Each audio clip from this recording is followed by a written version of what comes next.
como siempre culpables cuando realmente ahorita todos nos tenemos que hacer responsables de todos. Y de eso se trata este mensaje, de llevarles un poco de información lo más reciente, lo más fidedigna, lo más funcional, porque por supuesto que hay una serie de conferencias que se pueden dar con moléculas y con nanomoles y con formulaciones químicas complicadísimas que parece que uno hubiera llegado al consultorio médico y sale caminando con una receta que no entiende.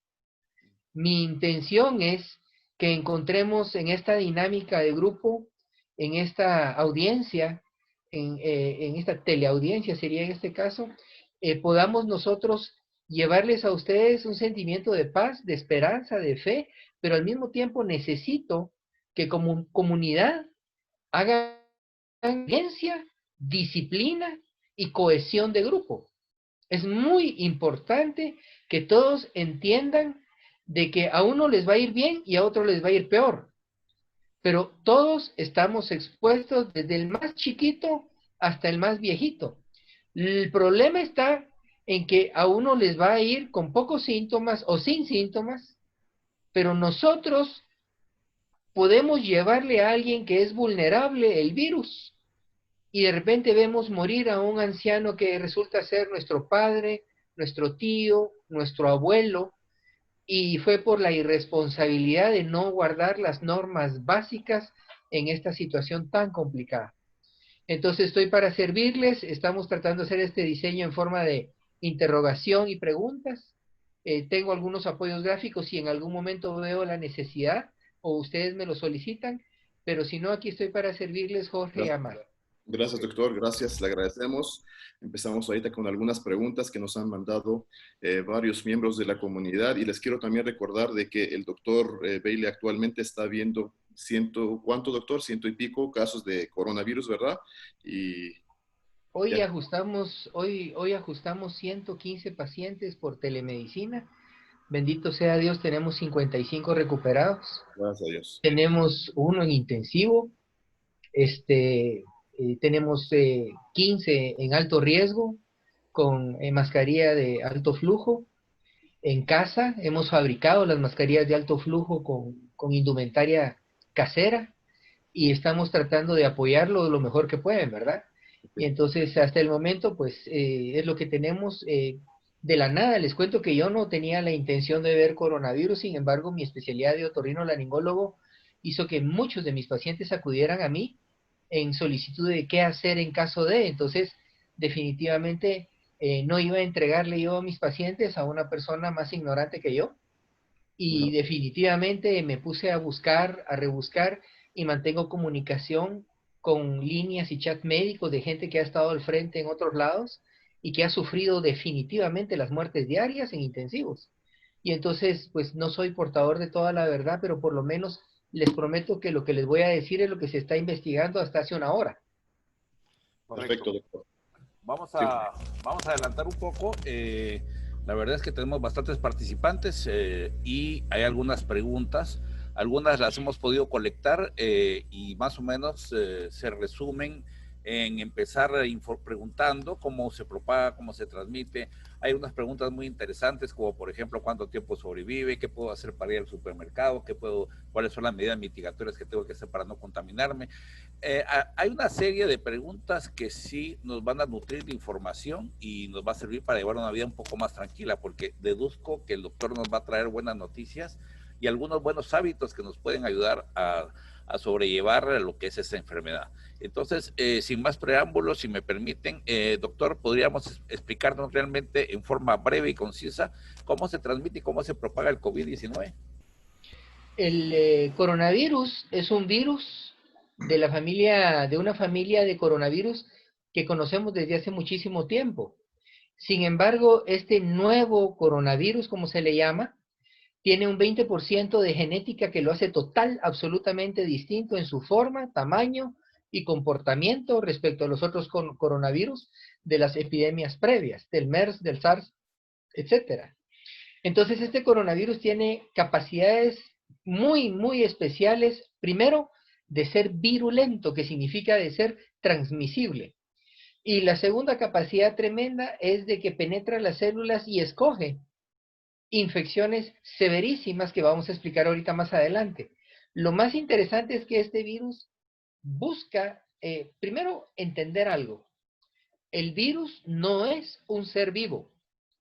No pertenece a una familia biológica realmente de virus vivos. No existen.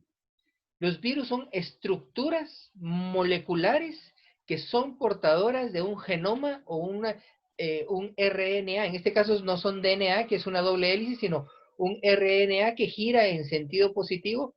Y lo interesante es que eso lo hace muy virulento porque confunde a las células y las células no se dan cuenta que quienes las está penetrando es algo ajeno. Y entonces la célula no tiene habilidad para responder a tiempo, pues es confundida y empieza el virus a meterle su RNA, su código genético, y de esa manera empieza a multiplicarse rapidísimamente. ¿Cómo se transmite? ¿Cómo se propaga? Es a través de la saliva, del fluch, que significa microgotas. Quiero que sepan que un coronavirus no se puede ver si no es con un microscopio electrónico. En 1 milímetro cuadrado podemos juntar más de 100.000 coronavirus. Imagínense que la carga viral infectante es de 1000. Necesitamos una microgota en la conjuntiva del ojo o que entre por nuestra respiración o por la boca para que esa microgota suelte la carga viral necesaria y busque los receptores. Eso es importante. El virus hizo lo que se llama un salto zoonótico, que significa que de todos los coronavirus, 7 han logrado brincar del animal al hombre. Este coronavirus hizo una zoonosis al brincar de algún animal salvaje. Se le ha acusado a varios, pero no vamos a hablar de eso ahorita porque no es importante. Lo importante es que logró ese salto a través de una mutación y logró brincar al ser humano. Y de ahí tiene una habilidad de propagarse porque el virus solo puede propagarse con células humanas.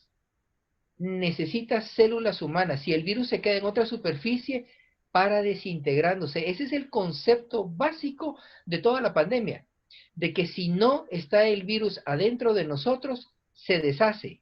No puedo decir muere porque no es un ser vivo, se descompone y se deshace. Entonces, se transmite por las microgotas. Y es muy importante entender que en una relación de hablar, toser, respirar, estamos lanzando constantemente microgotas. Y es bien fácil, ustedes reciten unas frases frente a un espejo y después lo ven contra la luz y ahí están las microgotas. Ok. Perfecto, doctor. Ahora, ya que hablamos... previo, doctor, tal vez puede explicar sobre la misma pregunta, la carga viral, porque otros especialistas nos han comentado que es importante esa carga viral. Por ejemplo, una persona que tiene el síntoma y habla sin mascarilla, no es que solo porque se le acercó a uno ya lo contagió, debe haber una carga viral suficiente para ese contagio. Entonces, en el caso de alguien que se acerca sin mascarilla, ¿qué tan rápidamente puede contaminarse uno? Definitivamente existe el concepto de carga viral. Una persona usa la mascarilla no solo para que no lo contaminen, sino también para no contagiar. Y entonces, por eso se usan filtros muy finos. Y ahí vienen los filtros autorizados N95, K95, FFP2, etcétera, FFP3, que son filtros antivirales. Y es por eso que a veces a nivel sanitario tenemos médicos que están sufriendo de una carga viral intensa por no tener un traje de protección personal adecuado. Entonces, no es lo mismo que te caiga una microgota a que te caigan 100 microgotas. Entonces, eso es el concepto de carga viral. Definitivamente hay más chance de tener más enfermedad y más aguda mientras más carga viral te ataque. Ok, perfecto, doctor. ¿Qué otra de las preguntas, doctor? No, ahorita que nosotros estamos enfrentando esta enfermedad y con la crisis económica que estamos viviendo, eso quiere decir que vamos a estar más expuestos, por supuesto, porque vamos a tener que regresar al trabajo. Entonces, muchos me hacen la pregunta, ¿qué hacemos si nosotros estamos en contacto con alguien que ya tiene COVID-19? ¿Cuál es el proceso? ¿Qué es lo que tengo que hacer cuando yo descubro que yo he estado en contacto o cerca de alguien que haya tenido COVID? Hace mucho tiempo, Amar, dejamos la fase 1.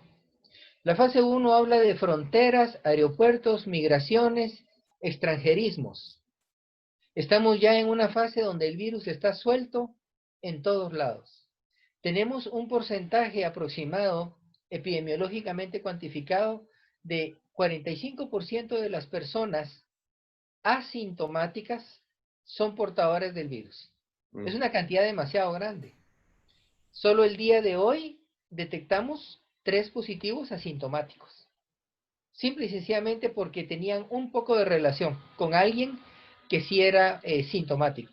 Entonces, por supuesto que tenemos que sospechar absolutamente de todas las personas ahorita, porque todos pueden ser portadores del virus y hay un porcentaje importante de la población que puede ser virulento y vector que se llama supervector virulento, que no tienen síntomas, ¿verdad? Y es ahí donde de nuevo aparece el síndrome de carga viral intensa, ¿verdad?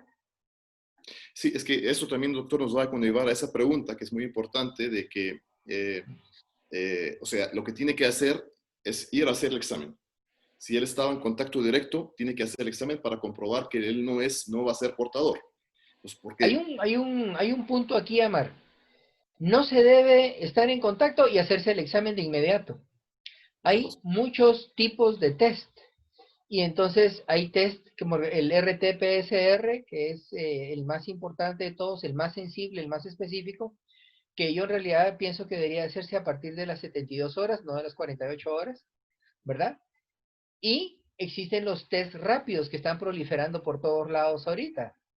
Entonces, no vale la pena hacerle a un paciente test, sino que el paciente debe de entrar en un periodo de observación. Debe de aislarse, usar su mascarilla, entender que tuvo un contacto y hacerse el test a partir del sexto día, quinto, sexto día, hasta el 10º día, podemos hacer un rápido, un 84% de sensibilidad de antígenos. Ya después de esa cantidad de días es mejor empezar a sacar test de anticuerpos, ¿verdad? Porque ya los anticuerpos nos van a proveer de doble información. Primero, de si estuvo el virus y segundo, si está creando anticuerpos apropiados. Entonces, una persona que sabe que tuvo contagio con alguien positivo debe aislarse, debe avisarle a su médico, debe esperar en observación 4 o 5 días, el sexto día hacerse el hisopado y esperar el resultado. Ok, doctor. Vamos a entrar a una pregunta que es la más común y la que todo el mundo nos hace. Por ejemplo, la gente sale y cuando regresa, pues algunos se dan un baño, se sanitizan o se desinfectan los zapatos y tienen un protocolo extremadamente muy al centavo, como decimos en Chapín, para poder ingresar a su casa. ¿Qué tanto podemos ser exagerados para cuidarnos? Por ejemplo, cuánto tiempo dura ese virus en la superficie, cómo puedo comprobar que voy a un supermercado, cómo debo de actuar para comprar en el mercado verduras, cuando voy a Walmart y compro paquetes, cuando empaqueto mis paquetes, en muchos casos los paquetes están en los dispensadores, no sabemos si está contagiado o no, después pasan a una mesa receptora donde se paga y uno mismo mete las cosas de sus bolsas. Bueno, siempre puede haber un riesgo muy pequeño porque algo se nos coló. ¿Hasta dónde, qué tanto podemos hacer y qué tanto es necesario esa sanitización, una palabra mal empleada, esa higienización o una desinfección de todo este tipo de bolsas, zapatos, ropa, etcétera? Adelante, doctor. Es muy importante tu pregunta, Jorge, porque la gente anda con una paranoia y un terror espantosísimo. Nosotros tenemos que entender que el virus está buscando 5 agujeros. Los 2 de los ojos, los 2 de las fosas nasales y el de la boca. El virus en la piel no penetra ninguna célula, porque tenemos lo que se llama un estrato córneo, ¿ok? Pero si esa piel se restriega con la conjuntiva de los ojos o está en los dedos y se rasca uno los hoyos de la nariz, las fosas nasales, o uno hace alguna maniobra con la boca y los labios, ahí sí entra el virus. Entonces, en cuestión de protocolos, lo que tenemos que saber es qué estamos haciendo afuera de la casa para comportarnos dentro de la casa. Entonces, mi recomendación es que sí es importante dejar los zapatos afuera, porque de alguna manera mucha gente escupe en la calle. También mi recomendación es, no debe de tal vez quitarse toda la ropa, pero como tenemos un efecto de distancia mínima con las personas, sí sería conveniente que de alguna forma las personas, si estuvieron en un supermercado, en una conglomeración, en una reunión, en un tráfico, en un riesgo, cuando lleguen a su casa y tiren en un cesto con una bolsa especial su ropa y la laven. El virus es sumamente inútil ante jabones detergentes y antisépticos cloro y alcohol. Se deshace inmediatamente por su capa de fosfolípidos que tiene. Entonces, es muy importante entender de que uno sí puede llevar el virus adentro de la casa en un abrazo, en un beso, en un cariño, en un saludo, en una bolsa. Entonces, sí es bueno cuando lleguen con su delivery, con su compra de supermercado, que ustedes tengan bolsas en la casa donde ustedes puedan reempacar todo y en un área especial alguien con mucho cuidado desempaque y limpie, lave las verduras como siempre suelen lavarlas, con las manos, con cepillo, con agua, etcétera, y las cajas de procesados y todos, sí vale la pena pasarles o una toalla con alcohol o con Lysol o sopletearlo o algo, porque tenemos demasiada contaminación de supermercados, de moles, de cosas, tenemos mucha, no quiero decir nombres, pero obviamente todos los lugares de venta de comida, donde están almacenadas las cosas, imagínense la cantidad de gente que trata de escoger un producto y lo deja, la gente que pasa por las cajas. Entonces sí, realmente hay que tener mucho cuidado y pensar con suficiencia cómo no entrar el virus a tu casa adentro de los habitantes de tu familia. ¿Eh? Perfecto. Otra pregunta también muy común, doctor, es de que si existe una predisposición o factor de riesgo y por qué es tan agresivo para unas personas y no para otras. Ok. Ahorita los inmunogenetistas se están haciendo pedazos. El 27 de julio empiezan estudios muy fuertes entre Europa y América. Hay una sospecha de que hay un gen ligado al sexo masculino, a la X, al cromosoma X.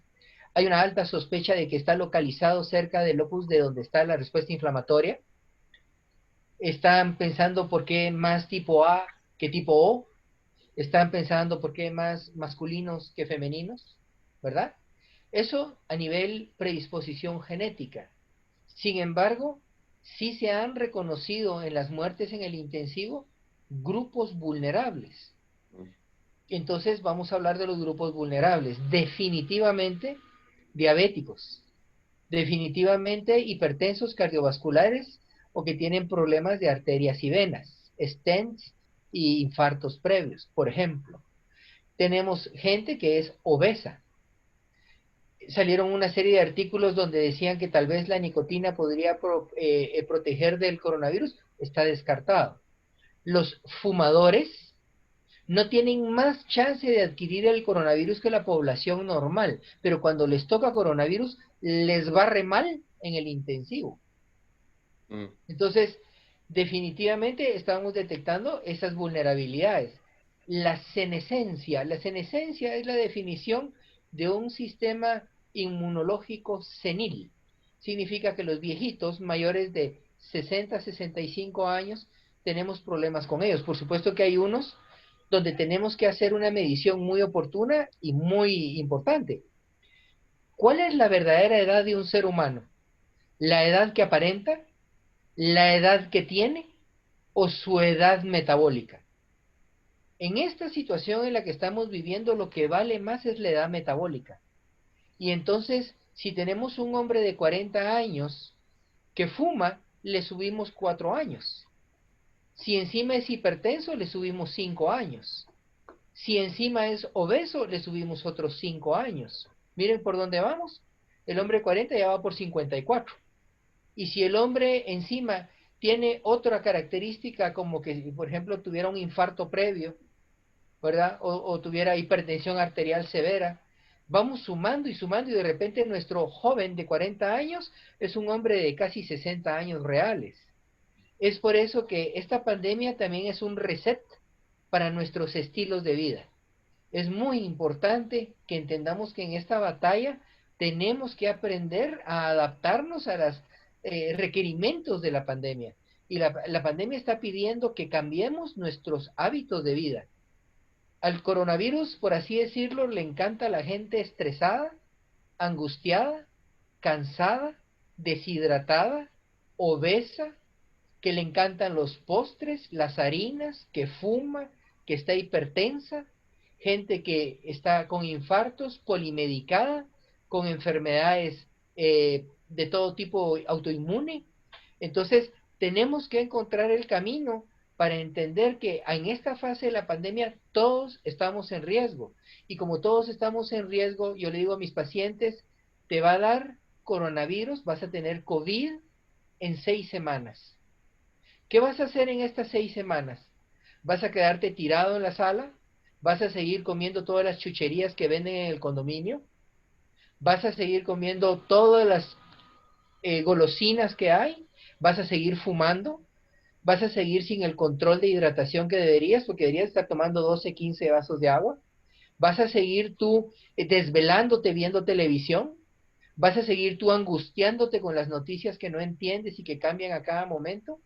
Entonces es muy importante porque esas personas tienen que empezar a hacer ejercicio, a bajar de peso, a comer comida antioxidante sana, comer más vegetales, más verduras, más frutas, más antioxidantes. Tienen que tomar más berries, más arándanos, más frutas secas. Esas personas tienen que cambiar y resetear todo el metabolismo porque ahí está el punto más importante para tratar el coronavirus y si ustedes tocan el punto, con mucho gusto lo vamos a atender. Sí, en realidad, doctor, sí, por supuesto, vamos a tener que hablar de eso porque esa es la parte de profilaxia, la parte de prevención que vamos a hablar. Entonces, es un mensaje aquí para a toda la comunidad en que los que tienen predisposición, por favor, cuídense más. A nuestros padres, quédense en casa. No es el momento de que los visitemos tanto y los abracemos tanto y les pues, besemos porque aquí ellos tienen mucha predisposición, entonces tenemos que cuidarlos, entonces eso la comunidad lo tiene que entender. Jorge. Hay unas preguntas en el chat, las hemos estado respondiendo poco a poco. Una de ellas es ¿cuánto tiempo dura latente el virus en la ropa o en bolsas o en cosas plásticas? Cabe destacar que lo que decíamos anteriormente, la famosa carga viral. Por ejemplo, la gente escupe en el suelo, una llanta de carro pasa encima, posiblemente esa escupida tenga virus, pero la llanta da vueltas a una velocidad increíblemente rápida. La fricción con el suelo pues va bajando a la carga viral y cuando llega uno a su casa posiblemente la carga viral será nula. Entonces creo que a veces tenemos ciertas actividades de exageración, pero normalmente una bolsa plástica de supermercado, porque nos vuelven a recalcar esa misma pregunta, ¿cuánto puede estar guardada la bolsa durante cuánto tiempo sin tocarla y que el virus pueda estar ahí latente? Doctor, adelante. Tenemos gráficas de cuánto ha sobrevivido el virus en superficies como acero y aluminio, como plástico y cartón. Y entonces, por ejemplo, puede durar 4 días en aluminio, puede durar 8 horas en plástico, puede durar 11 horas en billetes y cartón, ¿verdad? Pero también quiero tocar ese detalle de los deliveries y las bolsas de comida que entran a la casa. No sé si ustedes han tenido la oportunidad de ver a estos muchachos de las motos que llevan las comidas de los deliveries. Cuando ya terminaron de repartir, se juntan todos en una tienda sin mascarilla, a menos de 50 centímetros el uno del otro, montados en su moto, a tomarse las gaseosas, echarse una cerveza, comerse los tacos, sin mascarilla. Y yo he visto y he contado hasta 14. Entonces, esa gente es la que va a cargar tu pizza, es la gente que va a cargar tu bolsa de delivery, la que te va a llevar tu súper a la casa, y es gente que desdichadamente representa a este número. 43% de los guatemaltecos no les importa la pandemia. Su interés sobre ella es nada. Realmente no están preocupados. Ellos simple y sencillamente están en el régimen normal de ganarse sus pesos al día, de estar en su supervivencia, de ver cómo llevan su comida y de ver cómo se adaptan y sobreviven. Ellos no están tan preocupados como todos nosotros viendo el montón de YouTube, el montón de información y viendo que la cosa se está poniendo más complicada y peor. Entonces, esa disociación social que tenemos nos está llevando a una situación muy complicada, donde nosotros tenemos que extremar las medidas por la irresponsabilidad de otros. Ok. Eh, Doctor, pasemos a otro tema. También me están mandando mucho de que, qué debo hacer si yo tengo síntomas. Y cuándo debo acudirme con un médico y cuándo no. Y los medios de diagnóstico, ¿cuáles son los mejores? Porque usted sabe que tenemos dos, especialmente ahorita el antígeno y el PCR, y el PCR cuesta 4.000 quetzales y el otro cuesta 390 quetzales. Entonces, ¿cuál hago? ¿Y será que esto sí es algo confiable o no? Bueno, empezando en el orden de las preguntas, definitivamente tenemos que tener mucho cuidado cuando nosotros estamos sospechando del coronavirus, ya que estamos pensando que está en todos lados. Cuando nosotros tenemos una pandemia, lo primero que debimos hacer hace ratos es localizar a nuestro médico de confianza y decirle, mira, en caso a mí me diera COVID, ¿tú me recomiendas a alguien o tú me podrías ver? Desde hace ratos esa llamada debió haber sido hecha hace 7 meses. Por tanto, esa es la primera recomendación. Tengan un médico de confianza en el cual ustedes crean en su diligencia y sabiduría para que los pueda orientar e informar. Número uno. Número dos, si yo sospecho que tengo COVID, lo primero que voy a hacer es aislarme de mi familia, entrar en observación y al quinto, sexto día hacerme la prueba. Yo personalmente pienso que para el nivel de Guatemala debemos de hacernos el hisopado en técnicas rápidas. Hay mucha gente que cuando entra en dudas tiene que hacerse la transcriptasa reversa, la RT, la PCR-RT, ¿verdad? Realmente es muy costosa y es la más eficiente. Las pruebas rápidas tienen una eficiencia de un 84% en sensibilidad y un 88-90% de sensibilidad, ¿verdad? Entonces, ya con eso nosotros podemos tener una opción porque la clínica manda. Por ejemplo, he tenido pacientes que tienen todos los síntomas y la prueba que se la hicieron en tal o cual lado o se la fueron a hacer a la casa fue negativa. Entonces es muy importante cuando les vayan a hacer la prueba, primero, que les enseñen el sobre de envoltura de la prueba que no esté caduco. Mm. Eso es importantísimo. Tiene que decir que expira el año entrante. ¿Ok? La segunda es que la sílica gel que trae en el interior tiene tinte. Debe de estar color amarillo. Si está verde, la prueba es inválida. ¿Hay que repetirla o no vale? Mm. La otra cosa que es muy importante es el hisopado tiene que estar técnicamente perfecto. No te tiene que andar rascando el ojo ni la hipófisis hacia arriba. Tiene que ir sobre el piso del paladar a la garganta. Nasofaringe. Eso es muy importante. Es un hisopado recto hacia atrás como a la altura del oído. Si no se hace técnicamente bien, no se van a detectar una buena muestra. La tercera cosa es el buffer está perfectamente medido y cuando se eche el buffer en esa cromatografía de capas que está hecha la plaquita, uno tiene que saber leer eso porque tiene todo un control. Si el control no se pinta, la prueba es inválida, no sirve. Mm. Para que te digan que eres negativo, tiene que haber un control pintado. Ok. Y entonces es una serie de cositas que la gente no sabe.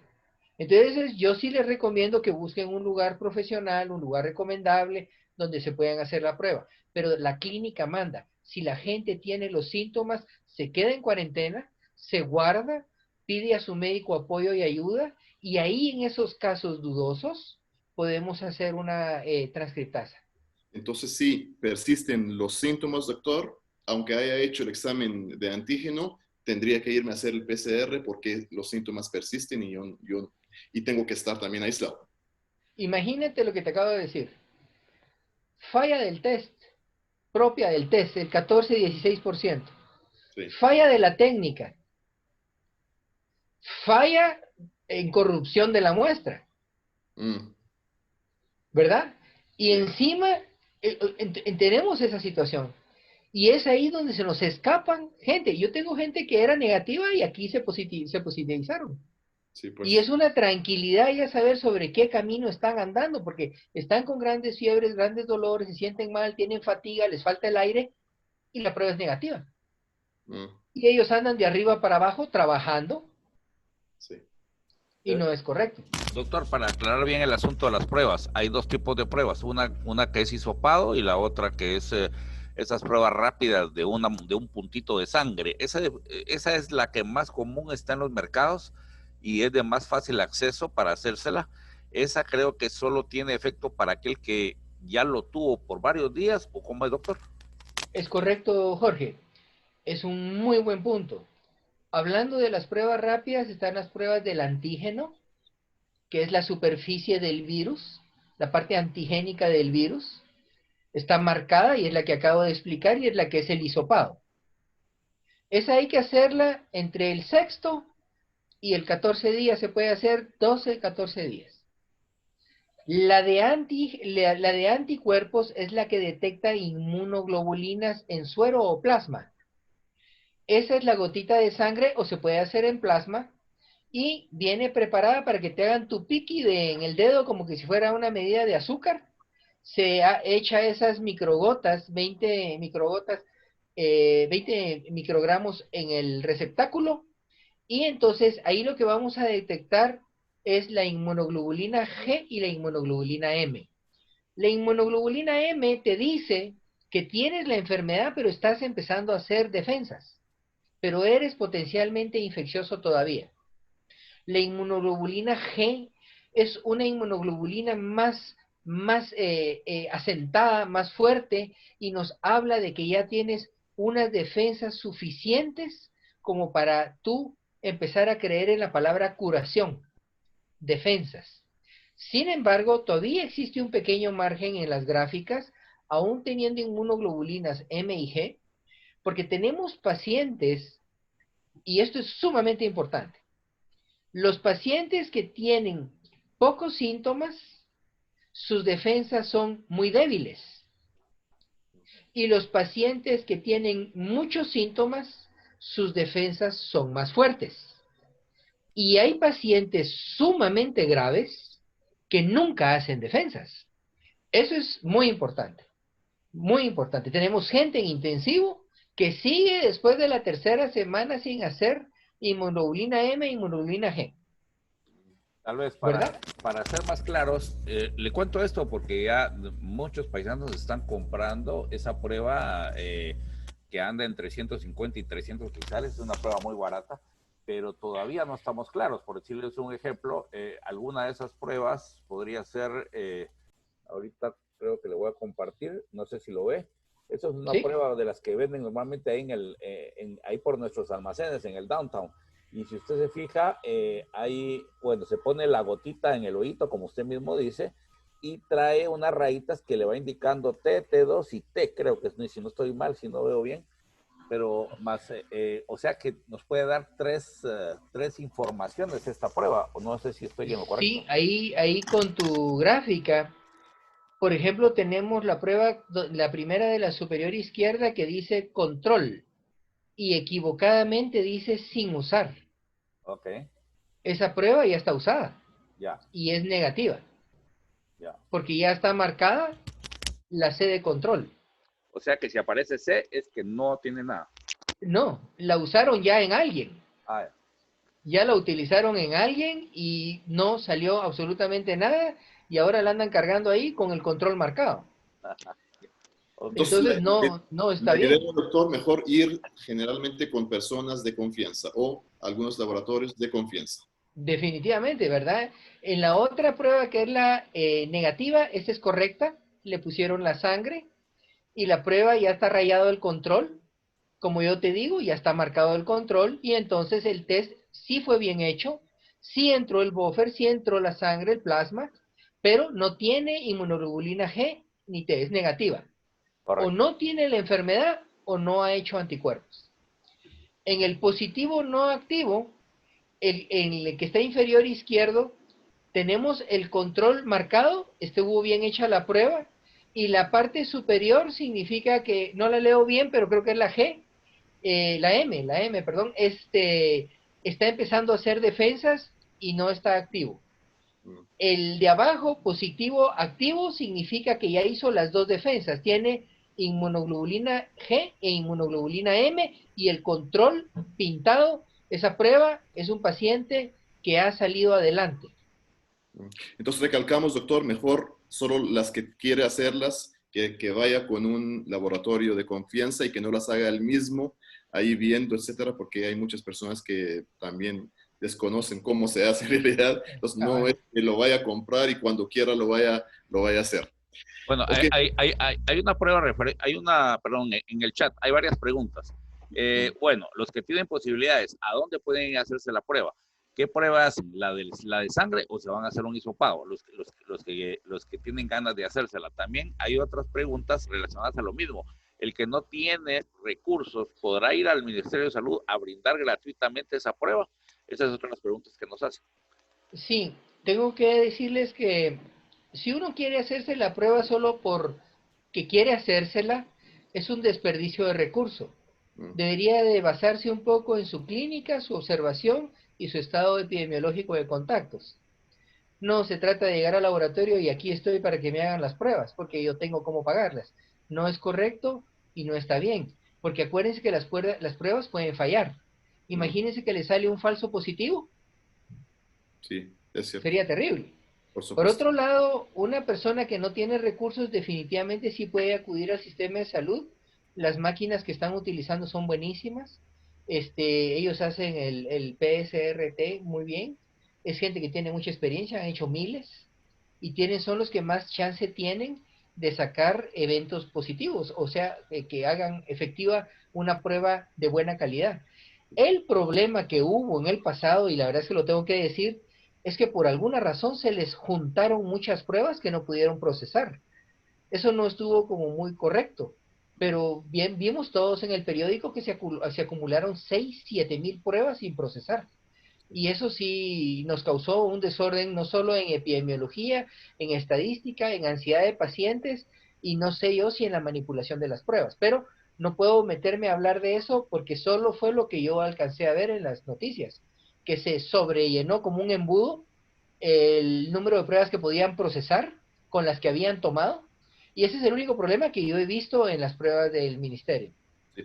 Pero doctor, o sea, también, o sea, una pregunta importante ahí, porque por lo del, a veces no es el abuso, sino que la repetición de hacer el examen, es de que tenemos ahorita, usted sabe que con el retorno a la vida normal por la economía, entonces hay muchas personas que sí son demasiado expuestas. Por ejemplo, hablamos, por ejemplo, yo tengo muchos colegas míos odontólogos que ellos la hacen cada semana a él y a su personal. ¿Por qué? Porque él está muy expuesto con muchos enfermos.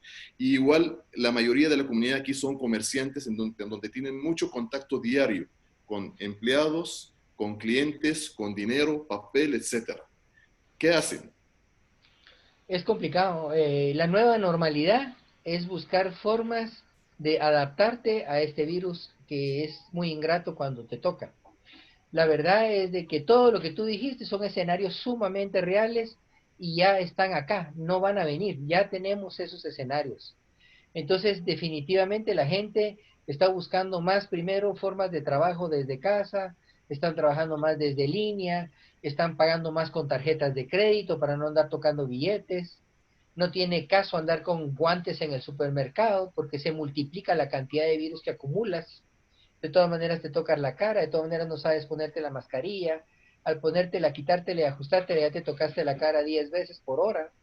Entonces, sí, realmente es sumamente complicado lo que tú me estás diciendo, pero tenemos que encontrar algo. Por ejemplo, el personal al público tiene que tener una defensa de acrílico. Mira los supermercados, los cajeros tienen que tener una pantalla. Mira los bancos, están poniéndose una su escafandra, una pantalla frente, ¿verdad? Se están distribuyendo nuevas mascarillas de mejor calidad, quirúrgicas por lo menos, ¿verdad? Las reuniones ya no se juntan a comer y se quitan la mascarilla porque ahí se contaminan. Ahora, lamentablemente, hay que hacerlo de una forma diferente. Por ejemplo, los que trabajamos en salud tenemos que ver cómo nos cuidamos, porque yo tengo una responsabilidad con mis pacientes. Sí, Nosotros nos hacemos el hisopado semanalmente, porque eso genera mucho problema. Es por eso que yo mejor adquirí pruebas de buena calidad, primero para mí y mi personal, y para darme cuenta de cuál es mi estado, porque yo no quiero ser causante de convertir un consultorio en eso. Afortunadamente mi consultorio es sumamente grande y tengo una entrada diferente para cada tipo de paciente, ¿verdad? Entonces cuando nosotros filtramos al paciente desde la línea telefónica y le da una hora y un trato especial y una protección especial, etcétera. sí, pues. Doctor, ahora entonces entramos, tal vez, señores, ya llevamos una hora, pero yo creo que vamos a quedarnos unas 10 horas más, o sea, y todos estamos aquí dispuestos, porque en realidad eso es muy interesante todo lo que está diciendo. Entremos ahorita, tal vez, a la pregunta del millón. Porque, doctor, ahorita hablemos dos cosas, porque estamos hablando de prevención y tratamiento. Primero, hablemos de prevención. ¿Hay un tratamiento preventivo o no? Y segundo, ¿cuál es la prevención del modo de vida que usted nos ha hablado hace poquito? ¿Cómo lo tenemos que hacer? Y tal vez un poquito también recalcando en muchos, porque desafortunadamente en mi comunidad hay muchos que fuman y utilizan mucho también la pipa. Entonces, ¿cómo podemos prevenir así la enfermedad de los dos modos? Bueno, primero que todo, estamos empezando a hacer algo correcto, que es tratar de obtener la información más actual y fidedigna posible a nivel comunidad, para que nadie llegue con una noticia y con otra diferente. Eso es sumamente importante. Definitivamente sí funcionan las reglas básicas del alcohol gel, el lavado de manos, la mascarilla y la distancia social. Definitivamente tenemos que entender que el virus está afuera y quiere meterse adentro de nosotros. Y para eso el virus tiene que pasar una serie de obstáculos que nosotros le tenemos que poner. Tenemos que ponerle obstáculos ambientales, físicos y en el estilo de vida, e incluso farmacológicos. Entonces, desde afuera lo que podemos hacer es lo que te digo: lavado de manos adecuado, gel, mascarillas apropiadas, distancia social, y huirle a los relajos sociales, a las colas, a los conglomerados, a los mitines, a esas reuniones absurdas que se pueden hacer ahora por internet, ¿verdad? Sí. Tenemos que saber que hay una nueva normalidad, porque el virus vino para quedarse. Y eso es algo terrible lo que estoy diciendo. El virus vino para quedarse y nosotros tenemos que aprender a convivir con el virus en lo que aprendemos a combatirlo. Te cuento que ahorita, hasta el día de hoy, hay 27.600 trials, que significa líneas de experimentación, desde diciembre para acá, que tú puedes bajar del internet 27.600 artículos médicos relacionados a coronavirus. Nunca la medicina se había sometido a tremenda sacudida y aceleración. Eso generó mucha especulación, incluso revistas empezaron a reportar cosas sin comprobación. Recordemos que la ciencia tiene y pide su tiempo. Los artículos médicos tienen que ser filtrados adecuadamente, y no es lo mismo tener artículos anecdóticos, artículos observacionales, artículos comparativos, artículos dobles ciegos, artículos de cohorte, artículos multicéntricos y metaanálisis. No es lo mismo tener 7 pacientes que dicen que se curaron con grama y lodo, a 30.000 pacientes que lograron mejorar 28% con un medicamento. Entonces tenemos que tener mucho cuidado con las anécdotas, incluso dentro del ámbito de la medicina. Existe la necesidad de filtrar esta información. Entonces, tenemos que encontrar el camino para aprender a vivir en este sistema y proteger a nuestra familia. Y entonces, por ejemplo, existe lo que se llama el sistema de burbujas epidemiológicas. Ya no eres solo tú, sino ya dentro de tu burbuja están todos los que habitan adentro de tu casa de habitación. Sí. Mas no es una burbuja epidemiológica la junta de los amigos para fumar pipa o tomar cerveza. No es una burbuja epidemiológica juntarte a las cartas o en la esquina de la calle a chismear. No es una burbuja epidemiológica que tú vayas a jugar fútbol con los amigos. Una burbuja epidemiológica tiene que ser más familiar y más funcional. Sí. Es probablemente tu casa y tu trabajo. Punto. ¿Verdad? Y Perfecto. entonces, lamentablemente, el nivel de relación social está sumamente castigado. Los efectos catastróficos de la pandemia son psicológicos también. Tenemos un problema en las relaciones afectivas. Queremos ver a nuestros hijos, que a veces no entienden que son los motores de nuestra vida, y sin embargo, es imposible verlos ahorita porque podemos llevarles un virus porque estamos expuestos. Entonces es importante eso. Ahora me preguntabas otras cosas. A Sí. nivel de atención de medicamentos, Sí. hay demasiado error en medicamentos. Los primeros 4 meses de la pandemia fue una cantidad de ensayo y error espantosísimo. No habían artículos, no habían estudios, pero desde lo que es mayo, final de abril y mayo para acá, ya estamos, gracias a Dios, caminando no en lodo, estamos caminando en una tierra más firme, sabiendo cuál es el comportamiento de este enemigo que era desconocido, no era conocido. Entonces, había salido, por ejemplo, la relación de acitromicina e hidroxicloroquina. Está totalmente y absolutamente descartada. Es más, hay 4 artículos que ponen a los pacientes más complicados Wow. con ese tratamiento. Por Ya. ejemplo, o sea, quedó fuera. Sí. De ahí aparecieron una serie de medicamentos desinflamatorios porque se empezó a entender que la neumonía del COVID no era una neumonía infecciosa. Además, los virus jamás se pueden tratar con un antibiótico. La palabra antibiótico profiláctico es algo sumamente muy, muy cuidadoso, ¿verdad? No debe ser usado así a desmán. Es importante entender que hay un montón de gente que creó una serie de tratamientos que no funcionan. Por ejemplo, hay gente que da desinflamatorios que son más lesivos por las úlceras gástricas y el fallo renal que dan que los beneficios desinflamatorios que ofrecen. Sí. ¿Se acuerdan del ibuprofén cómo empezó en 600 miligramos? De ahí lo bajaron a 400 miligramos. De ahí apareció uno de 200 miligramos y ahora hay uno de 100 miligramos y siguen bajando las dosis porque siguen habiendo muchas lesiones por ibuprofén. Entonces hay hermanos del ibuprofén que podemos utilizar o otros desinflamatorios que ya van directamente a receptores desinflamatorios más adecuados, menos dañinos, más oportunos. Tenemos, por ejemplo, el detalle del dióxido de cloro. No hay un solo estudio que lo sustente adecuadamente desde el punto de vista diseño de investigación médica.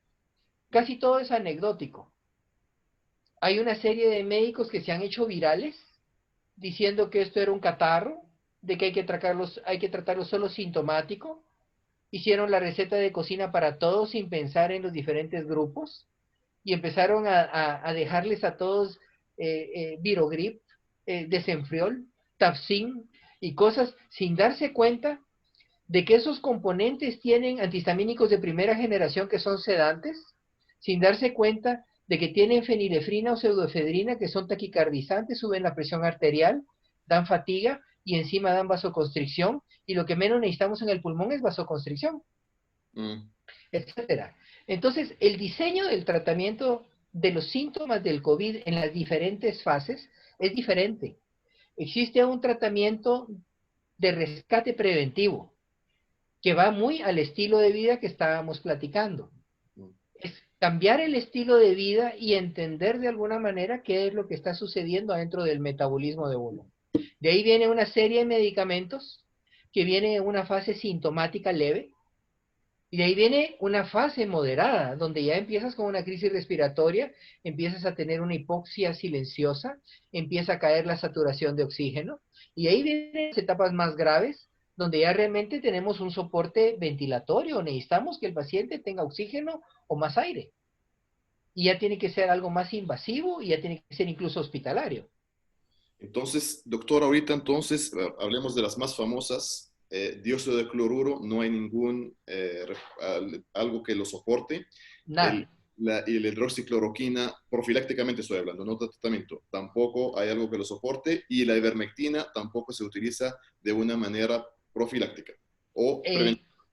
En formas preventivas farmacológicas no hay nada. Okay. No hay nada. La ivermectina es algo... aquí están tratando de hacer algo.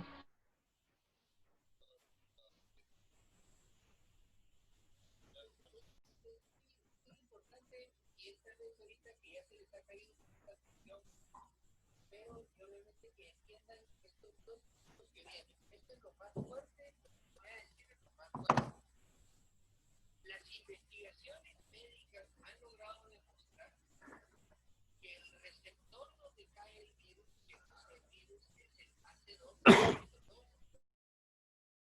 AC2, sobre el riñón y sobre los vasos sanguíneos, que se llama el recombinador de la angiotensina 2, es el AC2.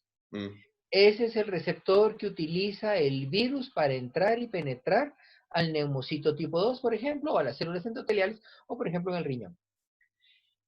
Esa enzima convertidora de angiotensina es importante. Yo quiero que en su mente imaginemos que es nuestro basurero. ¿Qué significa basurero? Significa que es la persona que nos ayuda a remover y cambiar la suciedad dentro de la casa y la recicla en cosas buenas. Eso es lo que hace con la angiotensina 2 y la convierte en angiotensina 1,7. La angiotensina 2 promueve inflamación, promueve coagulación, promueve vasoconstricción, promueve la tormenta de cininas famosa, los trombos, los émbolos, los coágulos, el edema. Todo esto es ocasionado por desechos oxidativos de nuestro metabolismo. Algunos que ya eran vulnerables, por viejitos, gordos, diabéticos, hipertensos, etc., ya tenían un basurero previo. Ya tenían basura acumulada. Y ahora que ya no tienen la enzima funcionando, ya no pueden convertir esta basura en angiotensina 1,7, que es algo que es desinflamatorio, vasodilatador, anticoagulante y funciones más benignas y generosas en esta pandemia. Entonces, el problema es que el virus, y escúchenlo bien, el virus no nos mata. Lo que nos mata es todo el desorden metabólico y la tormenta inflamatoria que se deja venir sobre nosotros. Entonces, ¿qué hacemos para rápidamente, ahorita a la mitad de la guerra, cambiar toda esa basura metabólica que tenemos y la convertimos por otro lado, por una puerta de servicio? Tratemos de convertir esa basura metabólica en cosas buenas. Entonces, lo primero que yo haría en mi casa es dejar de acumular basura. Al dejar de acumular basura significa que yo ya estoy comiendo sano. Yo ya estoy comiendo una dieta antioxidante, porque lo que nos hace daño son los productos oxidativos del metabolismo, ¿verdad? Son los productos del oxígeno, que es el O3, los radicales libres, etc. Entonces, voy a tratar de dejar de aumentar esa basura en mi cuerpo. Y esa basura viene del estrés, viene del desvelo, porque no estamos dejando funcionar a la melatonina, viene de un montón de formas de malos comportamientos de vida. Viene de la deshidratación, viene del consumo abundante de azúcares o de calorías vacías como el alcohol.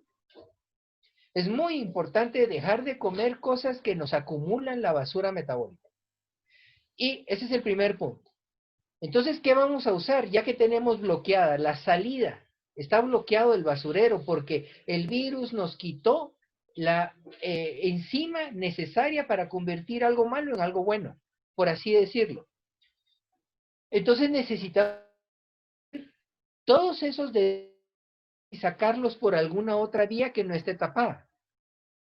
Y la vía del es la única para tratar a través del glutatión, de la glicina, de la cisteína, y es por eso que en Estados Unidos están usando el famoso mucolítico que se llama N-acetilcisteína. Hay 4 marcas aquí en Guatemala que son para hacer mocos, o sea, de estos tiene 600 miligramos de N-acetilcisteína y en Estados Unidos están inyectando 6 gramos diarios en el intensivo. Están usando en el intensivo para evitar la sepsis vitamina C. Sin embargo, como estadio preventivo, podemos usar vitamina D3, que definitivamente ha demostrado que tiene un efecto autoinmune estimulante. Y definitivamente el zinc. El zinc fuera de la célula es inmunoestimulante y estabilizador. Pero dentro de la célula es un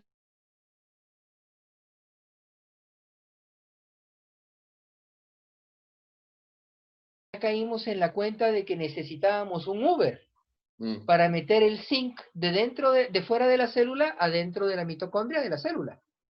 Y entonces es la única función que se le ha encontrado a la hidroxicloroquina, que es un transportador ionóforo del zinc.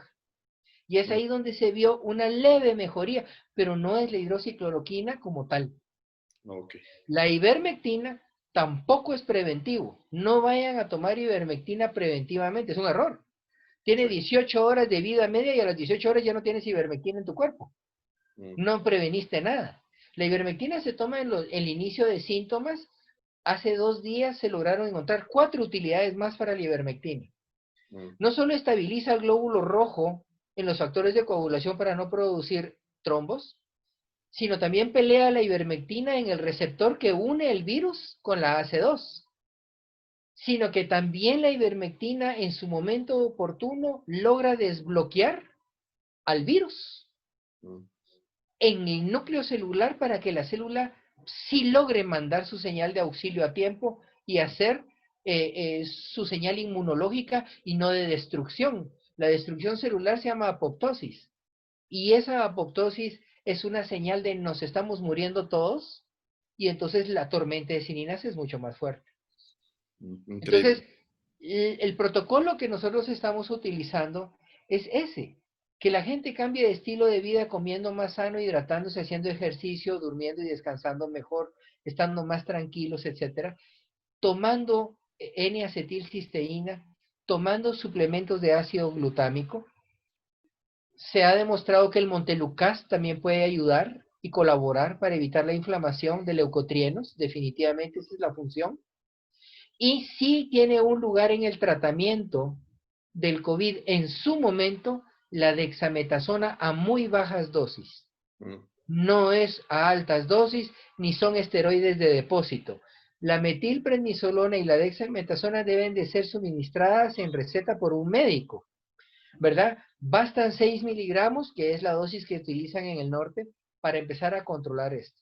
Por otro lado, hay lugar para los anticoagulantes y los antiagregadores plaquetarios, pero ojo, hay que tener mucho cuidado con eso, porque parte del problema del pulmón no es solo que se hinche y se llene de moco y se infecte. Eso no es lo primero. Lo primero es que hay un edema en la unión alveolo capilar y el capilar también se inflama y detiene trombos que se llaman megacariocitos, que son trombos de plaquetas. Entonces tenemos que tratar esos trombos, porque de nada nos sirve que logre entrar el aire con ventiladores si no hay sangre que adquiera ese oxígeno y que adquiera esa hemoglobina oxigenada. De nada sirve. Y es por eso que en Estados Unidos, si ustedes se dieron cuenta, primero fue la locura de andar buscando ventiladores y andar metiendo a medio mundo a un respirador artificial.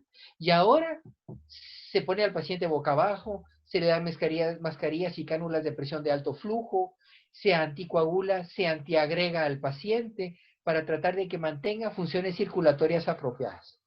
Entonces, doctor, en resumen, o sea, vamos a recalcar otra vez para que la gente sepa, entonces, y vamos a pedirle así a Jorge y nosotros vamos a mandarlo a través de nuestros grupos aquí de la comunidad, prácticamente cuáles son las indicaciones preventivas. Y en resumen, cambiar el estilo de vida, comer mejor y algunas vitaminas como las que han mencionado, como el zinc y la vitamina C, pero la vitamina D D3, ajá. D3, exactamente, y eso se lo vamos a mandar. Ok, doctor, ahorita hablemos entonces ahorita de tratamiento en casos de que ya tienen COVID. Previo a eso, tal vez podríamos responder algunas preguntas del chat. Yo tengo en pantalla también el tratamiento del doctor Bailey, y tal vez cuando comience a hablar de eso, yo lo presento en pantalla para que él nos vaya detallando cada cosa de esas. Algunas preguntas y comentarios. Por ejemplo, Nancy Moscoso nos dice: buenas noches, me gustaría que el doctor pudiera aconsejar a las personas para que si van a tomar algo preventivo sea recetado por su médico de confianza y no tomen Definitivamente, cualquier cosa de lo que se ve en internet. definitivamente. Mucho cloro, ¿va? Hay otra pregunta, por ejemplo, si Janet Ramos, si salen positivos en la prueba de anticuerpos para los dos anticuerpos LGM y IgG, ¿quiere decir que ya no tiene virus en el cuerpo? ¿O si lo tiene? Y después viene otra pregunta, doctor.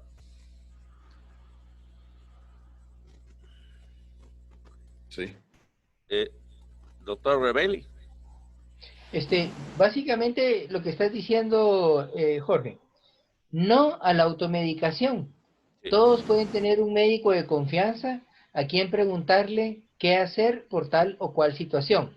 Tuve contacto, me siento con síntomas, mi prueba fue negativa, pero me siento mal. Todos los diferentes escenarios tan confusos pueden ser clarificados por una persona competente, número uno. Entonces, no automedicarse, Ok, ¿verdad? y la segunda pregunta era: ¿cuándo se determina que uno ya está libre del virus después de tenerlo? ¿Por alguna prueba en específica? Ok, sí, la prueba de anticuerpos titulados nos dicen los niveles de inmunoglobulina G que tiene el paciente. Entonces, una titulación de inmunoglobulina G alta con una inmunoglobulina M que ya cayó, ya es un paciente que se puede considerar libre. Ahora viene un problema. No tenemos ningún estudio de soporte que nos diga cuánto tiempo van a durar esos anticuerpos. Lo único que les puedo decir yo es de que el día de ayer en la mañana salieron las noticias buenas de que vamos a tener una vacuna, primero Dios, para octubre. Septiembre, octubre, probablemente para países latinoamericanos, octubre finales, noviembre principios. Estamos hablando de aguantar 100 días. Estamos hablando de que, primero Dios, vamos a tener una vacuna de buena calidad. Mucha gente ha hablado mal de las vacunas. Les quiero contar que son 127 vacunas que han pasado una serie de fases y ahorita hay unas pocas que están logrando llegar al final del camino en esta terrible competencia. Y entonces se le ha echado mucha fuerza a la de vacuna Moderna, a la de Oxford, a la de Pfizer, a lo de los laboratorios Roche, Johnson y Johnson.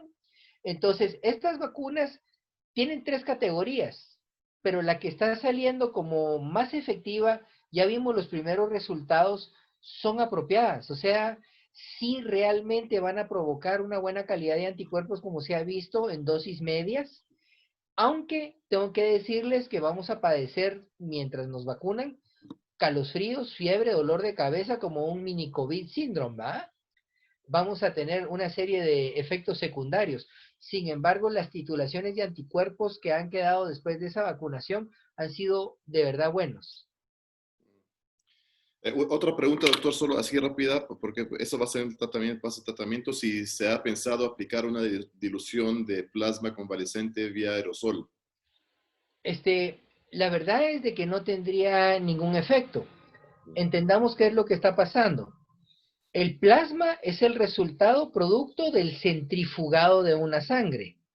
Mm, Significa que se agarró una transfusión de un donante que llenó requisitos, que sí. no tuvo hepatitis, dengue, paludismo, hepatitis, no tuvo VIH, SIDA. O sea, hay que escogerlo, que sea joven y que tenga titulaciones de anticuerpos altas. O sea, ahí empieza el primer filtro, que tengamos un buen donante.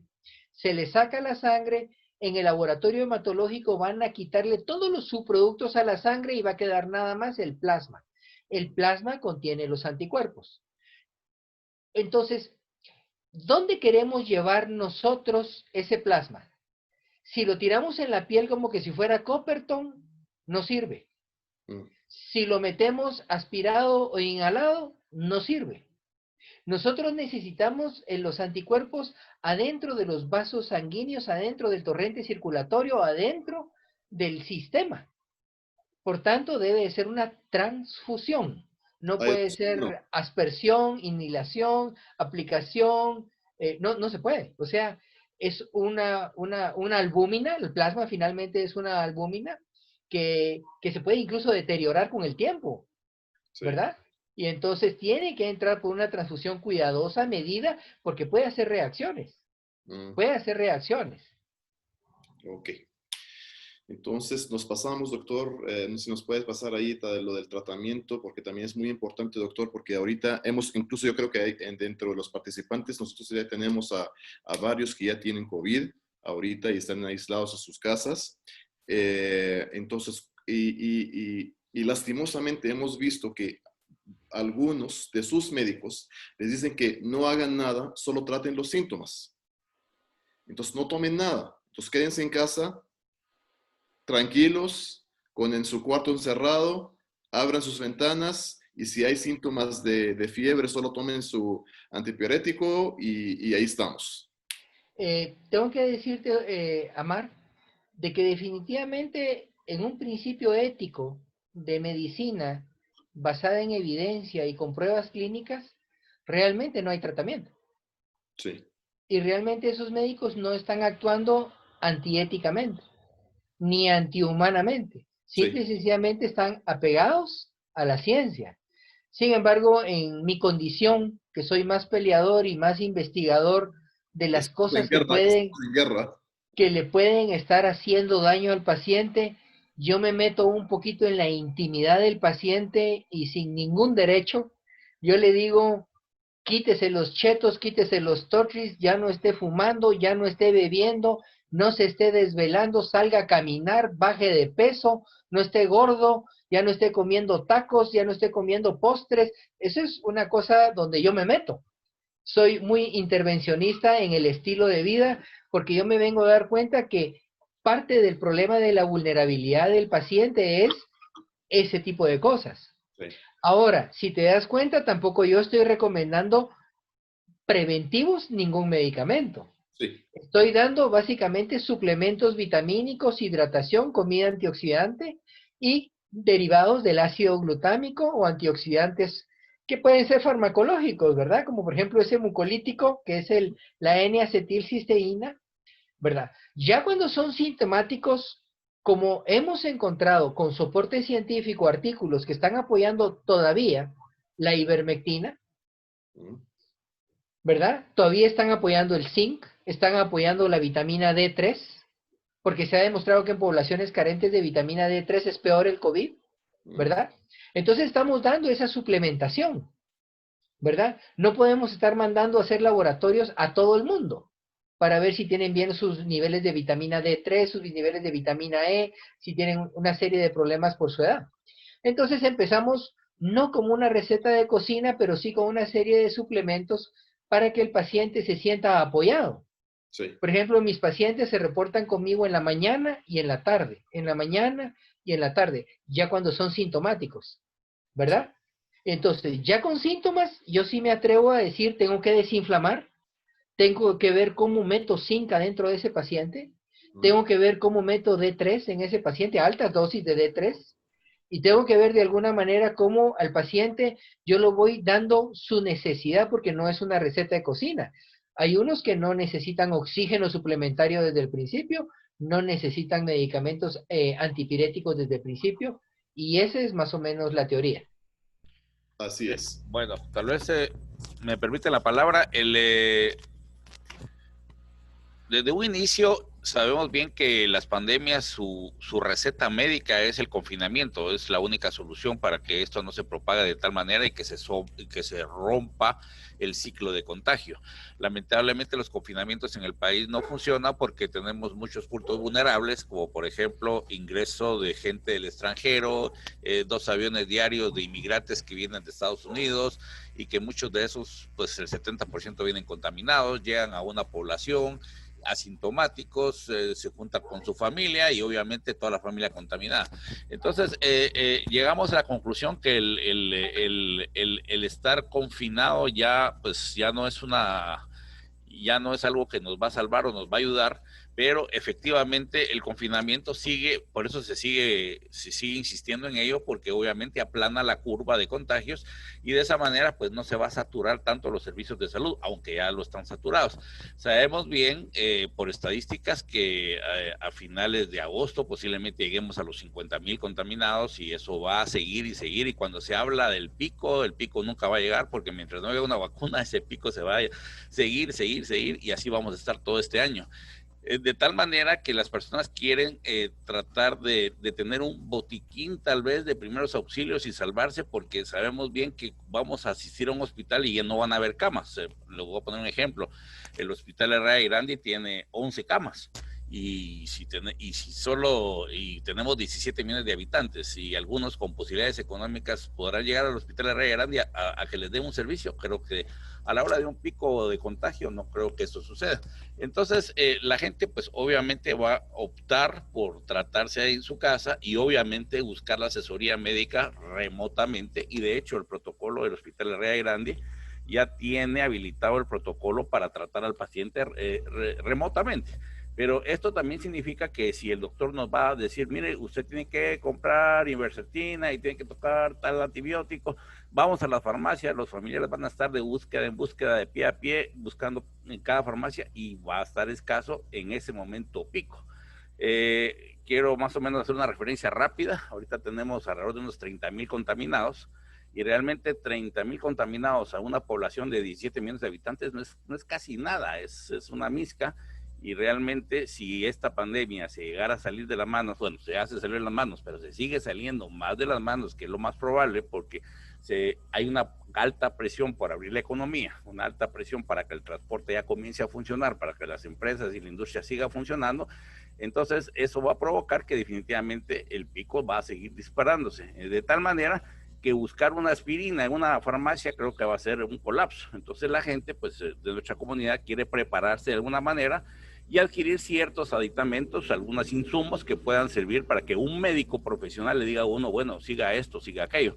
Si usted me permite, puedo proyectar sus medicamentos para que nos explique uno por uno, si es que es idóneo hacerlo en este momento, doctor. Con mucho gusto. Ok, listo. Vamos a darle share a la lista de medicamentos y usted nos va a ir contando. Bueno, tenemos ahí un listado de lo más importante. Vamos a ver. Esto es cuando ustedes inicien síntomas y sí es posible que puedan tener un poquito de botiquín. Yo recomiendo que si son por cada 3 personas vulnerables tengan para una persona, y si son 4 personas no vulnerables tengan otro, o sea, por lo menos para 2 personas por botiquín. La ivermectina que se utiliza puede ser en gotas o puede ser en pastillas, en dosis de 6 miligramos cada 12 horas por 2 días. Eso es lo que se usa. No más. Si el paciente tiene más de 80 kilos, podemos darlo cada 8 horas por 2 días. Nada más. O sea que con 6 tabletas podemos tener cubierta a una persona arriba de 80 kilos. 12 tabletas serían 2 tratamientos de 2 personas obesas. Si fueran delgados con menos de 80 kilos, con 4 tabletas cada tratamiento. La N-acetilcisteína, y no quiero decir nombres comerciales o decir varios nombres comerciales, tal vez convengan, pero voy a atreverme a decir que está el Mucolit, está el Broncodil, está el Menaxol Forte, ¿verdad? Son las N-acetilcisteínas que se usan como rompemocos. Pero a este nivel no las usamos solo como rompemocos, lo usamos como mucolíticos, pues, lo utilizamos como grandes, tremendos antioxidantes. Y entonces podemos consumir un sobre al día si estamos con un contacto sin síntomas, o 2 sobres al día, hasta 3 incluso, si tenemos síntomas. Esto favorece mucho la vía de la cisteína y del ácido glutámico. En el número 3 tenemos el ácido glutámico. Hay tiendas de vitaminas aquí en Guatemala que lo tienen con nombre de Glutamin. Existen ventas en cadena que lo tienen como Inmunocal. hay una serie de productos que tienen glutamina, Sevilat, ¿verdad? Y entonces ustedes busquen el que esté al alcance de sus bolsillos, pero tienen que agilizar la vía metabólica del ácido glutámico, especialmente para limpiar el basurero tóxico que tienen ustedes previo a enfrentar al virus. Ya cuando estén ustedes montados en la guerra con síntomas, ya serán otras dosis, ¿verdad? El Montelukast es un inhibidor del leucotrieno, se usa mucho en asmáticos y enfermedades bronquiales, pero tiene una habilidad bibliográficamente soportada para ayudar a disminuir la tormenta inflamatoria de cininas cuando vienen los síntomas. La dexametasona es un esteroide en combinación con una loratadina que es un antihistamínico. Está el Frenaler Forte, está el Dexadón. Son medicamentos que traen 2 miligramos de dexametasona y la dosis recomendada es de 6 miligramos, pero por favor que sea recetado por un médico todo lo que sea farmacológico, porque pueden estar cometiendo un error. Estos corticoides pueden tener tremendos datos adversos contra ustedes. Nunca deben de ser consumidos más de 10 días y deben de ser dados con mucho cuidado porque hay gente que tiene úlceras gástricas, pueden producir trombos si se administran mal. Hay gente que no puede tomar este tipo de medicamentos, sin embargo es el que está siendo soportado bibliográficamente como un desinflamatorio base junto con la metilprednisolona para COVID. La cardioaspirina no la tenía yo hace algunas semanas como algo muy importante, sin embargo, los últimos reportes de las necropsias de los pulmones de los muertos por COVID de diferentes lugares han mostrado que sus trombos son de origen plaquetario, o sea, son células que se llaman megacariocitos. Algo totalmente raro, porque se pensaba que era una enfermedad verdaderamente embólica. Ahora se ve que son coágulos in situ. Quiere decir que las arterias pulmonares y las venas cardíacas y las arterias renales se aglomeran las plaquetas ahí y producen un problema de trombosis y coágulos. Entonces, no solo hay que anticoagular al paciente porque se dieron cuenta en los intensivos en Estados Unidos, también está todo soportado bibliográficamente de que estaban muriendo aún estando anticoagulados plenamente con Clexane y una serie de cumadínicos y medicamentos para anticoagular. Entonces, lo que empezaron a revisar era por qué a un anticoagulado estaba sucediendo eso, y es que les falta controlar un factor que se llama factor de von Willebrand, que es un factor muy importante de adhesión plaquetaria que tiene que ver con la formación de coágulos y trombos, y entonces se puede usar cardioaspirina como el más barato de los antiagregadores plaquetarios, solo que ya en una crisis serían 325 miligramos, que son 4 cardioaspirinas diarias. La dosis de 1 a 2 cardioaspirinas diarias ayuda profilácticamente a no entrar en tanto problema. Ese es parte de lo que hemos revisado. De ahí vienen los desinflamatorios. Hay que buscar desinflamatorios que primero no sean también esteroideos. Entonces, los COX-2 ibuprofeno menos dañinos y menos lesivos, desquetoprofeno, ketoprofeno, etcétera, y el heterocoxib son buenos desinflamatorios, antipiréticos y analgésicos. Eso nos ayudan también. A veces los tenemos que apoyar con paracetamol. Aquí no lo puse, el paracetamol, pero es importante, dosis de 750 miligramos de paracetamol a la par de estos desinflamatorios para detener las crisis de pirosis, que es fiebre, y de dolor también. El zinc, pues ya platicamos un poquito del zinc y la vitamina D3, que tiene un efecto inmunoestimulante, y el zinc podríamos hablar que hasta tiene un efecto antiviral en algún momento, ¿verdad? Si ustedes pueden buscar vitaminas antioxidantes como suplementos, a la par de lo que les había hablado yo de el ácido glutámico, les va a ayudar. Dieta antioxidante, pues a todos mis pacientes les doy una dieta de 70 productos naturales que son antioxidantes, que son frutas secas, berries, remolacha, una serie de cosas que se tienen que adaptar a la dieta porque también tenemos que ver cómo están trabajando ellos su sal, si son diabéticos, si son hipertensos, etcétera, ¿verdad? Tienen problemas renales. Abundantes líquidos, tienen que tomar una cantidad de líquidos impresionante por todas las razones del mundo. Tienen que hacer reposo, se ha visto una actividad muy importante, cortisol y melatonina nocturna, como un efecto reparador. El ejercicio aeróbico, que hace que las funciones pulmonares mejoren definitivamente. Una corrección del estilo de vida, que ya hemos platicado ampliamente de esto. Y definitivamente evitar cualquier tóxico, irritante o alimento procesado en este momento de la pandemia, porque imagínense, estamos comiendo un montón de cosas que a saber cuánto de alimento tienen. Hay un montón de fast food, de harinas, de azúcares. Es preocupante porque el consumo promedio de azúcar de un ser humano es de 55 kilos de azúcar blanca. Sí. Y eso son 120 libras de azúcar al año. Y deberíamos nosotros buscar más formas alternas de edulcorar nuestra comida, como por ejemplo, pues tal vez el stevia o ese tipo de productos derivados vegetales, ¿verdad? Sí. Recordemos nada más de que el protocolo que está dando aquí el doctor es un protocolo de tratamiento. Recordemos eso muy bien. Cuando alguien ya tiene COVID, ese es el protocolo que se está dando a través del doctor Alejandro Bailey. Doctor, también por último, o sea, qué bueno que nos han así aguantado, así la gente, solo los síntomas de pérdida del gusto y el olfato. Sí, eso va muy como la especialidad de nosotros. No es un síntoma fijo ni frecuente. Se presenta en algunos casos solo la pérdida del gusto o solo la pérdida del olfato o los dos. En lo que yo he leído y lo que yo he alcanzado a ver, se presenta en un 40% de los casos, de 30 a 40% de los casos, y se recupera.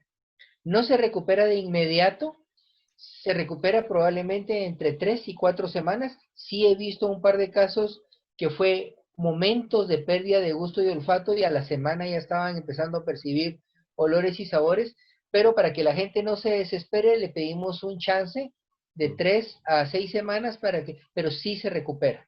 Pero se puede, doctor, también, o sea, tomar más tiempo que esto, porque ya hemos visto algunos pacientes que sí ya llevan 3 meses y no les ha, no, Sí, así. sí. Recordemos que la nariz, en el área donde está el epitelio olfatorio, también tenemos células ciliadas que tienen receptores AC2 y muy probablemente la carga viral más fuerte pudo haber entrado a esa área tan pequeñita que tenemos en la parte superior de la nariz. Entonces sí podríamos tener, prometo leer un poquito acerca de secuelas de esto. Realmente no tenemos ningún estudio de cuántos días, meses, semanas quedan, porque es algo que incluso a mitad de la pandemia se empezó a detectar. Pero lo recuperan al final. O sea, eso sí, por seguro, al final de cuentas, ¿sí? Sí. Perfecto, perfecto. Doctor, también ya tengo muchas, o sea, eso a través de Jorge, primeramente, porque muchas personas me están preguntando sobre la dirección de su clínica y su teléfono, entonces se los vamos a proporcionar y con nuestros respectivos comisiones ahorita, ¿verdad? Eso es importante, se sabe. Pues yo realmente, yo les agradezco mucho la confianza que han tenido, el sincero deseo en el cariño grande que yo le tengo a la comunidad árabe y a Mar especialmente, que ha sido una gran persona siempre. Cuando Gracias. él me solicitó ayuda, es lo que yo quiero aportar mi granito de arena en informarlos de la manera más conveniente. Entonces, por supuesto, pues si yo puedo ayudarles y apoyarles de alguna manera, va a ser un gran gusto. Mi clínica es su casa. De alguna forma yo algo podré hacer por ustedes, aunque sea orientarlos. Si tienen médicos capaces y el médico quiere platicar conmigo alguna idea nueva o algo, yo soy abierto a las ideas. No soy dueño de la verdad, estoy buscándola constantemente. Y lo único que les puedo decir es de que mi mejor deseo es de que salgamos todos juntos de esto, porque solo como un equipo, como una comunidad, entendiendo con disciplina, obediencia, liderazgo y conocimiento, vamos a salir de esta situación, porque esto es un barco donde estamos todos. Así es. En realidad, doctor, le agradecemos muchísimo por esa valiosa. También tengo algunos mensajitos que me mandan que si por en 2, 3 semanas más, si todavía hay nuevas cosas, podemos también invitarlo. Yo sé que el doctor está dispuesto siempre, en el nombre mío, en el nombre de toda mi comunidad. Le agradecemos por esa de verdad valiosa conferencia. Esperamos que todos hayan tenido beneficio de ello. Les vamos a mandar toda la información que podemos mandársela. Y en el nombre mío, en nombre de todos, les agradecemos, doctor. Jorge, no sé, alguna palabra por último. Muchas gracias. Estaba respondiendo unas preguntas en el chat, pero casi todas me preguntan el contacto del doctor, así que tuve que mandarlo ya. Ya todos están informados. Quisiera yo únicamente agradecer en nombre de la comunidad árabe en el país. Logramos tener 70 participantes. Está don Adel Tursuman también ahí como presidente de la Asociación Árabe Guatemalteca. Está también Nidal Hadwe de la Asociación Palestina y de la comunidad musulmana, todos nuestros hermanos que están ahí también, y varias personas de guatemaltecas que se han unido a este chat y que han hecho algunas preguntas bastante técnicas. Entonces, no quisimos abundar en un tema muy, muy técnico especializado, porque hay algunas preguntas del anastrozol, de ibuprofeno y tanta cosa, entonces me permito brindarles el teléfono para que lo contacten por WhatsApp, si es posible, y así evitar molestarlo, pero desde ya pues estamos altamente agradecidos. Nuestra comunidad pues en este momento pues se encuentra un poco con la pena de buscar un recurso médico, y creo que usted es una excelente opción, y de esa manera pues si nos permite lo vamos a tomar como médico referente de nuestra comunidad para podernos apoyar de cualquier situación que requieran nuestros paisanos. No sé si está de acuerdo, doctor Bailey, y gracias, y agradezco también la presencia de todos los participantes, todos aquellos que hicieron las preguntas, que nos mandaron con mucha anticipación y logramos hacer un backup de preguntas, así como las personas que han preguntado en el chat, pero que muchas no pudimos responder por cuestiones de tiempo, pero ahí les dejo el teléfono de nuestros contactos para que lo puedan hacer. Así y nos disculpamos también, Jorge, por las personas que no han podido. Hay varias personas que me mandaron mensajes que no han podido entrar, no sé por qué, porque ya la mayoría sí. También nos disculpamos de ellos, pero casi ya tenemos 70 participantes que han podido participar y no sabemos qué problemas técnicos han habido. Entonces, y de repente también les vamos a mandar también, o sea, el